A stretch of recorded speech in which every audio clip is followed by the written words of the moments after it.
it's a goosebumps fight because there's so many things that like could develop within the division no matter what happens. And you almost want Connor to lose for the fact that you're probably going to get that trilogy fight with Nate Diaz, which is even a bigger trilogy fight than this one with Dustin Poirier. Because if he beats Poirier, gets to a championship fight, who says he doesn't beat Oliveira, wins the championship, Nate Diaz isn't rising to those ranks. That trilogy fight isn't happening, and Connor moves on past tonight. I think the future of the division, as far as longevity and what's best for Connor and pay-per-view buys, is actually for him to lose tonight so he can assure himself Nate going forward after Nate has his fight coming up. That way, Justin Gaethje and Michael Chandler and Beneil Dariush and Rafael dos Anjos, who's the backup fighter for tonight, God forbid if anything went wrong before the event happens, and they get their chance to go up against Oliveira or Poirier or whoever is going to be the champ going forward. Yeah, I've got McGregor. I've got money on the minus 108, which was last night, and I woke up this morning and was given a gift, and it's plus 105. I believe it's a gift. I just think that, all the money in the world doesn't stop an athlete's ego.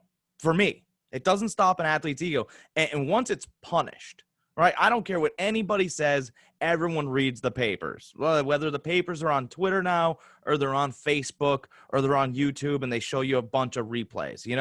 I just believe that, it was Roberto Duran that beat Sugar Ray Leonard the first time, and then Sugar Ray came back and just figured it out.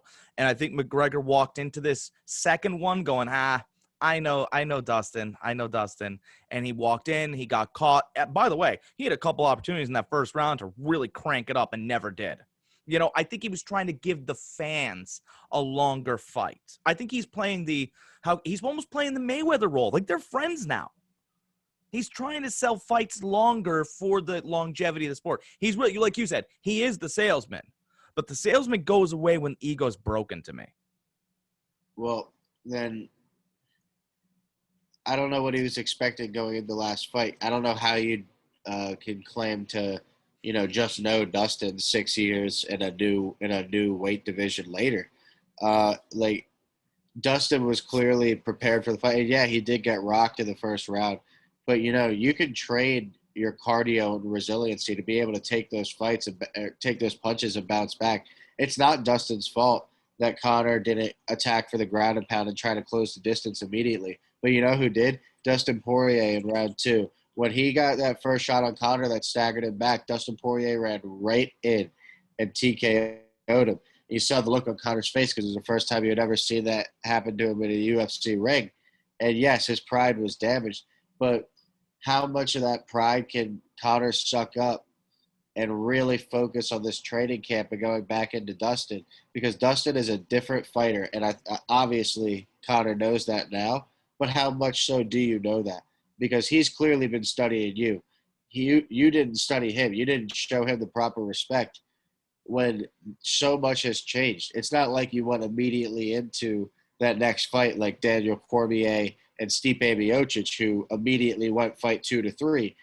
Your first 2 fights were 6 years apart, like in a different weight division. Again, like it's just completely different, and that doesn't speak well to Connor's preparation or Connor's fight savvy, in-ring savvy or preparation.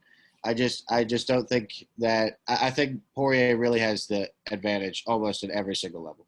Okay, yeah, and I'll disagree with you there. I do believe that, when you're a super athlete, which I would consider Conor McGregor to be, I just think there are sometimes scenarios that you overlook, and Poirier was one of them. I think he was going to get through Poirier pretty quick.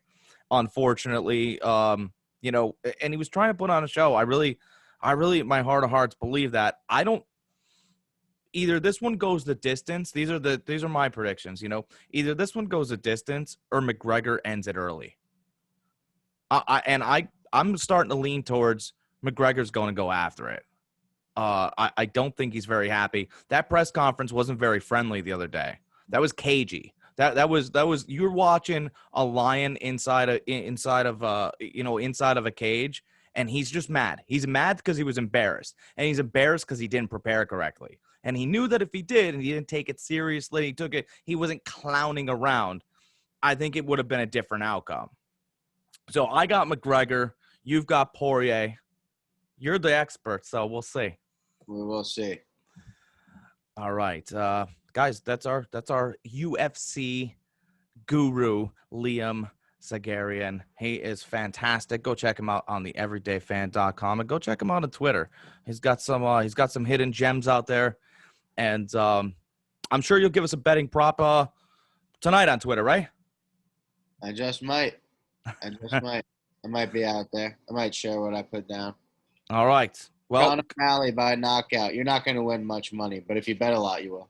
Sean O'Malley by knockout. There you guys go. I mean, you could put that together with maybe Greg Hardy wins tonight. Maybe he does. He's not favored, so you could up your money a little bit. I haven't bet against Greg, and the last time he was an underdog, he came through pretty quick with a knockout. So, hey, a little Carolina Panthers, a little Dallas. No, just kidding. No Dallas Cowboys. A little Carolina Panthers action in that ring. Hey, if this guy that he's fighting's nickname is the Clipboard, Greg Hardy's got him. Thanks so much for hanging out with us, Liam. We will talk to you. We'll have you on again. We'll be talking fights, basketball, whatever you want. Beautiful. All right.